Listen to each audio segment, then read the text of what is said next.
On the cross, our Savior said,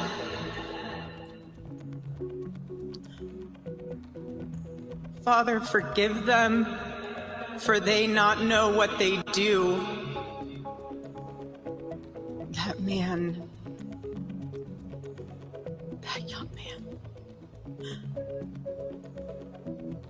I forgive him. What would you do if someone you loved was killed, gunned down in front of the world, and you stood before thousands of people, not to demand vengeance, but to say you forgive the person who pulled the trigger? That's exactly what Erika Kirk did. Her husband, Charlie Kirk, was shot while speaking at a Turning Point USA event. The man accused is just 22 years old, Tyler Robinson. He now faces charges of aggravated murder, with prosecutors already pushing for the death penalty. And yet, Erika, a grieving widow and mother, stepped onto that stage at a memorial filled to the brim with people, and said she forgives him. She invoked her Christian faith. She looked hatred in the eye and refused to carry it. Tonight, we're going to walk through this story. What led up to the killing? Why Erika's shocking words stunned so many? What the law says about Tyler's guilt? What Erika refuses to do, and what she promises she will. And in between, the brutal tension between justice and mercy. And let me stop you here. If you believe forgiveness is powerful, but justice is crucial, subscribe now. Don't let this story slip away.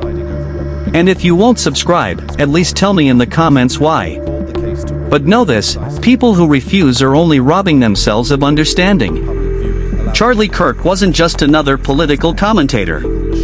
He was the founder of Turning Point USA, an organization that grew from a scrappy college startup into one of the most influential conservative youth movements in America. To his supporters, Charlie was a fighter. He spoke their language. He rallied young people with a mix of bold confidence and a promise to stand against what he called the radical left. He was brash, unapologetic, and often polarizing. To some, that made him a hero. To others, it made him a target. In the months leading up to his death, Charlie was on his American comeback tour. Stadium after stadium, university after university, the crowds kept growing. People cheered him like a rock star. But with that spotlight came shadows. Erika, his wife, later admitted she begged him more than once to wear body armor at events. She could feel the tension in the air. America's political climate was boiling, and Charlie's name was often right in the center of it. Public perception of him was complicated. Admirers saw a man willing to risk everything for what he believed. Critics saw someone fueling division. But either way, everyone agreed on one thing: Charlie Kirk mattered. He drew attention. He shaped conversation. And he stirred emotions, love and hate alike, wherever he went. It's that combination, his influence, his visibility, and the growing hostility around him, that set the stage for the unthinkable. September 10, 2025. Utah Valley University. It was supposed to be another stop on Charlie Kirk's American comeback tour. The arena was alive, lights blazing, cameras rolling, a crowd packed shoulder to shoulder, waiting for their moment to cheer him on. Security was present, but it was the kind of security you expect at a college event, not a battlefield. Charlie took the stage, microphone in hand, confident as ever. The energy was electric. Then, without warning, it was shattered. From nearly 200 yards away, about the length of 2 football fields, one bullet was fired.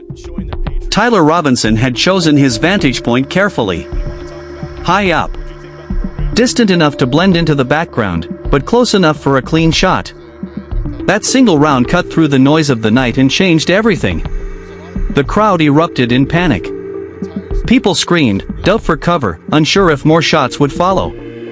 Charlie collapsed on stage. Security swarmed him, rushing to cover and shield his body, their faces pale with disbelief. Emergency responders moved fast, racing him to the hospital. Erika Kirk, his wife, rushed there too. She has described walking into that room, seeing her husband, motionless, bleeding, but with the faintest trace of a smile on his face. It's a detail she clings to, a memory that feels like both a goodbye and a blessing. Meanwhile, investigators were already piecing it together. Surveillance cameras caught movements that matched Tyler Robinson. DNA was found on discarded clothing nearby. A handwritten note was discovered tucked under his keyboard at home. And in his messages, disturbing words about having the opportunity to take out Charlie Kirk. His own roommate gave statements. A family member heard his confession. One by one, the clues stacked up, each pointing back to Tyler. Within hours, the suspect was in custody. What began as a night of political rallying ended as the scene of an assassination. And for Erika, it was the start of a story she never wanted to tell.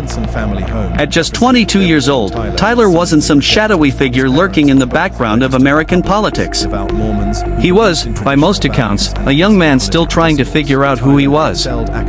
People who knew him describe a turbulent home life, a strained relationship with his family, and a personal world that was shifting fast. His roommate, and reportedly partner, was in the middle of a gender transition. Tyler himself had been wrestling with questions of identity, belonging, and anger. But then came the political layer. Investigators uncovered text messages and online posts where Tyler raged about Charlie Kirk. He complained about enough of Kirk's hatred, and his writings made it clear he believed Kirk represented everything wrong in America. And then, in the most chilling detail, police found a note under his keyboard at home. It read, "I had the opportunity to take out Charlie Kirk." The words were cold, calculated, and they painted a picture of intent. When prosecutors laid out the charges, they came heavy. Aggravated murder, the most serious in Utah law. Felony discharge of a firearm. A violent offense committed in the presence of a child. Obstruction of justice. Witness tampering. Each charge stacked higher, building a case not just for guilt, but for the ultimate penalty, death. And while the legal system grinds forward, Erika Kirk has to live under a protective order that bars Tyler from contacting her in any way. Imagine that. You lose your husband, and still the law has to shield you from the man accused of pulling the trigger. This wasn't a random crime of passion. At least, prosecutors don't see it that way. To them, it was deliberate, planned, and rooted in a twisted belief that violence could silence a voice. But as we'll see, Erika Kirk's response to all of this was something almost no one expected. For Erika Kirk, the nightmare began the moment she stepped into that hospital room. Her husband, the father of her children, lay still, his life stolen in a single shot. She's spoken about the way her heart broke, about clinging to the faint smile she thought she saw on his face, as if he were telling her, "I'm okay. Keep going." But grief has a way of pushing people into corners. For some, it hardens into rage. For Erika, it turned into something else. She made a decision that startled even her closest friends. She would not carry the burden of hate. She would not let Tyler Robinson's blood sit on her ledger. She said if Charlie was in heaven, and she believes he is, he would be urging her to forgive. That forgiveness became public at the memorial inside State Farm Stadium in Arizona. The crowd was massive. Cameras everywhere. Politicians, family, supporters all waiting to hear what she would say. And then, she said the words that stunned the room, "I forgive him." Not because she excused what happened. Not because she wanted to let Tyler walk free. But because she believed her faith demanded it. She said forgiveness was the only way to stop the cycle of hate from consuming her, her children, and the movement Charlie left behind. Reactions were immediate. Some wept. Some applauded. And some, even within her own circle, couldn't understand. How could she forgive the man who killed her husband? Was this strength or denial? Erika made one thing clear: she would not personally push for Tyler Robinson's execution. That wasn't her role. She would let the courts decide. Justice, she said, belongs to the system. But mercy, that was hers to give. It was a moment that forced the entire nation to stop and think. Where does justice end, and where does mercy begin? And what does it mean when a grieving widow chooses forgiveness over vengeance, in front of the whole world?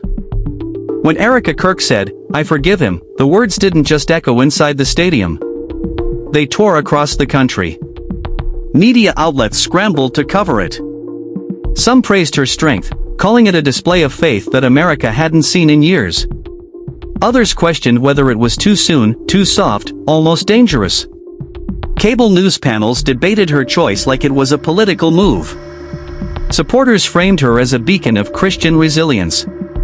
Critics accused her of undermining justice by giving comfort to a man charged with assassinating her husband. Legal experts weighed in too. They pointed out that families of victims sometimes choose forgiveness, but that forgiveness doesn't erase charges or sentencing. Prosecutors don't represent the widow, they represent the state. Tyler Robinson will still stand trial, still face the evidence, still hear the jury's decision. But Erika's words may ripple through how the public sees the case and maybe even how a jury perceives her. Online, the reaction was even louder. On X, some people wrote, "This is the strength we need. She's living proof that love is stronger than hate." But in the same breath, others typed furiously, "She's betraying justice. How can you forgive a man who killed your husband in cold blood?" YouTube channels, podcasts, Discord threads, they all lit up with arguments. Was Erika an example of divine strength? Or was she handing mercy to a man who didn't deserve it? In a way, her forgiveness became more controversial than the crime itself. And that's what made it unforgettable. The memorial itself was unlike anything most people had ever seen. State Farm Stadium in Arizona packed. Tens of thousands of people in the stands, the floor filled with friends, family, politicians, and supporters. The stage was draped in black, but the atmosphere was electric, almost defiant. One by one, speakers took the podium. Political leaders. Pastors. Even former President Donald Trump, who stood shoulder to shoulder with Erika. It wasn't just a memorial, it was a rallying cry, a show of force. Charlie Kirk's voice might have been silenced, but his movement was very much alive. And then Erika stepped onto the stage. Dressed in black, her posture steady, her face calm, she looked like someone who had walked through fire and come out carrying something unshakable. She spoke softly at first, thanking the crowd for their prayers, but then her words grew stronger. She didn't just forgive Tyler Robinson, she declared what she was going to do next. She vowed to continue Charlie's mission. She promised that Turning Point USA would not crumble, but rise. She said the American Comeback Tour would go on, because to stop it would be to hand victory to the man who pulled the trigger. Her forgiveness wasn't weakness, it was her armor. By refusing to be consumed by hate, she showed the crowd, and the world, that she wasn't going to let anger destroy her. If anything, she was going to lead.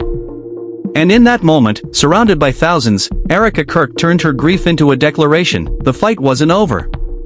Not for her, not for her family, and not for the movement her husband built.